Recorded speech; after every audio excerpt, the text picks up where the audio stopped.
जय हिंद दोस्तों। कैसे हैं आप लोग? आशा करता हूं आप सभी अच्छे होंगे। दोस्तों, आज की इस वीडियो में हम लोग बात करने वाले हैं एसएससी जीडी की जो नई वैकेंसी आ रही है 2023 और 24 की।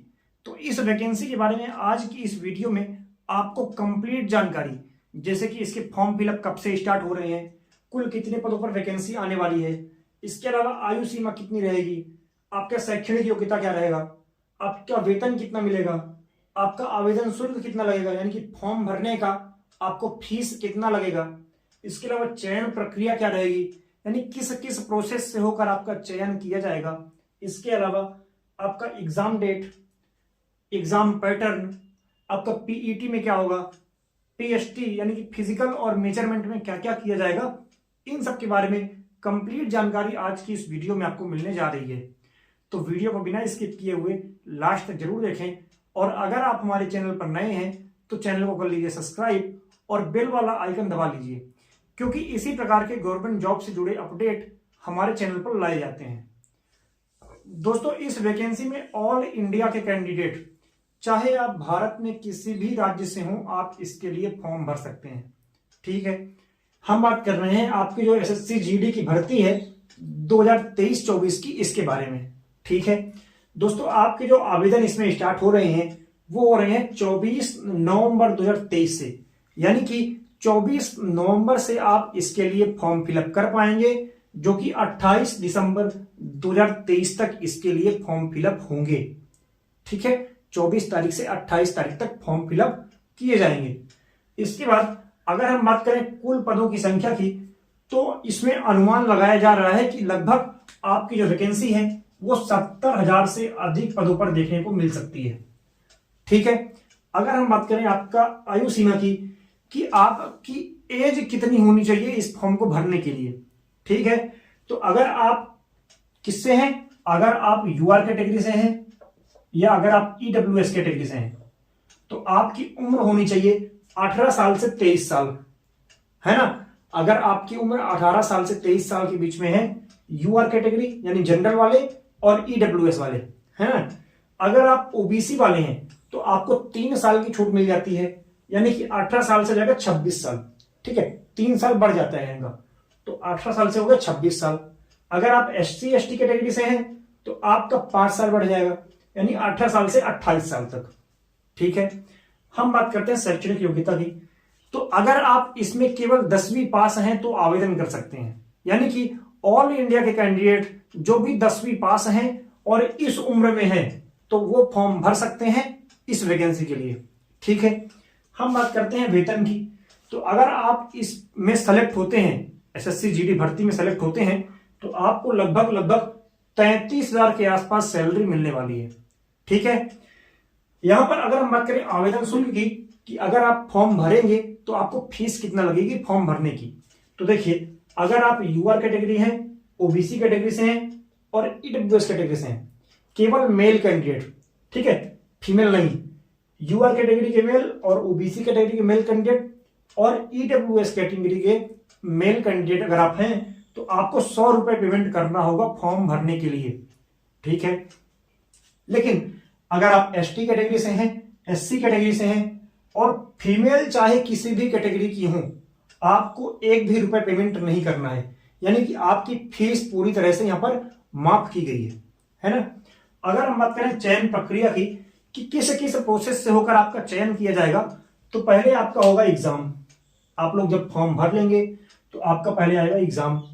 एग्जाम में जो बच्चे पास करेंगे उनको पीईटी और पीएसटी के लिए बुलाया जाएगा। ठीक है, इसके अलावा जो जो बच्चे पीईटी पीएसटी पास करेंगे उनका होगा डॉक्यूमेंट वेरिफिकेशन और मेडिकल एग्जाम हो जाएगा। ठीक है ना। अगर हम बात करें एग्जाम डेट की, तो इस वैकेंसी की एग्जाम डेट भी बता दी गई है कि आपका एग्जाम कब होगा। आपका एग्जाम होगा फरवरी और मार्च 2024 में आपका एग्जाम कराया जाएगा, क्योंकि बहुत सारे बच्चे फॉर्म भरते हैं तो इसलिए कई दिनों तक एग्जाम चलता है ना। तो एक दिन में इनका एग्जाम कराना संभव नहीं हो पाता, इसलिए कई दिनों तक इनका एग्जाम चलता है ना। तो फरवरी और मार्च में इनका एग्जाम कराया जाएगा। अगर हम बात करें एग्जाम पैटर्न की कि क्या क्या पूछेगा आपके एग्जाम में, तो देखिए, आपका जनरल नॉलेज आएगा, मैथ आएगा, रीजनिंग आएगी और हिंदी या फिर इंग्लिश। यहां पर हिंदी मीडियम वालों के लिए सबसे अच्छा ये है कि आप हिंदी सब्जेक्ट ले सकते हैं और इंग्लिश मीडियम वाले इंग्लिश ले सकते हैं। ठीक है, सबको दोनों सब्जेक्ट नहीं दिलाना है, आप चाहे हिंदी ले लीजिए चाहे इंग्लिश ले लीजिए।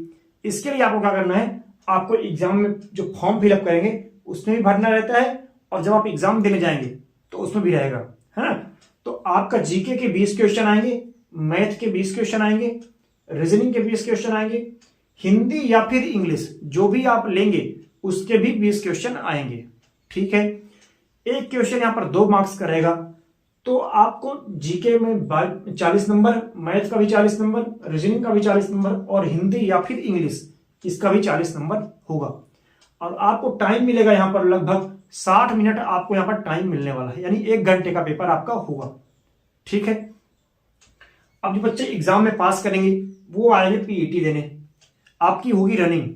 तो मेल कैंडिडेट जो लद्दाख के हैं, देखिए यहां पर 2 प्रकार से बांटा गया है, या तो आप लद्दाख के हो या तो आप अदर हो। तो अगर आप लद्दाख से हैं तो आपको 1.6 किलोमीटर की रनिंग करनी है, यानी कि 1.5 यानी कि 1.6 किलोमीटर की रनिंग आपकी होगी और 6.5 मिनट में आपको करना होगा।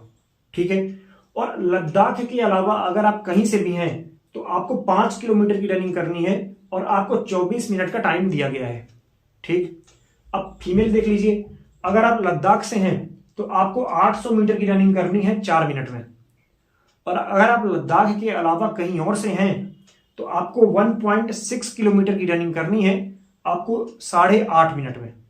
ठीक है, अब पीईटी पीएचटी के बाद होगा आपका, अब पीईटी के बाद होगा आपका पीएचटी, है ना। तो पीएचटी में आपकी हाइट मापी जाएगी और चेस्ट। देखिए हाइट में कुछ जगह छूट दी गई है, जैसे कि अरुणाचल प्रदेश, असम, मेघालय, अगर आप नागालैंड इन क्षेत्रों से हैं तो आपको हाइट में छूट दी गई है ना। अगर आप शेड्यूल्ड ट्राइब क्षेत्र से हैं तो वहां भी छूट दी गई है। लेकिन अगर हम बात करें ओवरऑल जो अपने स्टेट है, जैसे कि एमपी, यूपी, बिहार, हरियाणा, राजस्थान, गुजरात, पंजाब, ठीक है, छत्तीसगढ़, इन सभी जगह जो है आपके जो हाइट है मेल कैटेगरी में 170 सेंटीमीटर रखी गई है और फीमेल कैटेगरी में 157 सेंटीमीटर आपकी हाइट होनी चाहिए, तो आप इसके लिए एलिजिबल रहेंगे, इसको आप आसानी से पास कर लेंगे। चेस्ट की बात करें तो चेस्ट में भी बहुत सारी छूट दी गई है शेड्यूल्ड ट्राइब क्षेत्र को, लद्दाख, आपका अरुणाचल प्रदेश, असम, मेघालय, त्रिपुरा, नागालैंड, इन क्षेत्रों को लिए चेस्ट में भी छूट दी गई है। लेकिन अगर हम जनरल बात करें हम जनरल जो स्टेट है उनकी बात करें तो आपके 80 सेंटीमीटर आपका चेस्ट होना चाहिए और 5 सेंटीमीटर का आपका यहां पर एक्सपेंशन भी होना चाहिए। देखिए 80 से ऊपर होगा तो चल जाएगा, लेकिन 5 सेंटीमीटर फूलना भी चाहिए आपका चेस्ट, तो ही काम बनेगा, है ना। नहीं तो आप अभी से प्रैक्टिस स्टार्ट कर सकते हैं, है ना। दोस्तों इस एग्जाम की क्लासेस हमारे चैनल पर बहुत जल्दी उपलब्ध कराई जाएंगी, तो आप लोग चैनल से जुड़े रहें, चैनल को सब्सक्राइब करके रखें, बेल वाला आइकन दबा के रखें ताकि आने वाली वीडियो का नोटिफिकेशन आप तक सबसे पहले पहुंचे। धन्यवाद।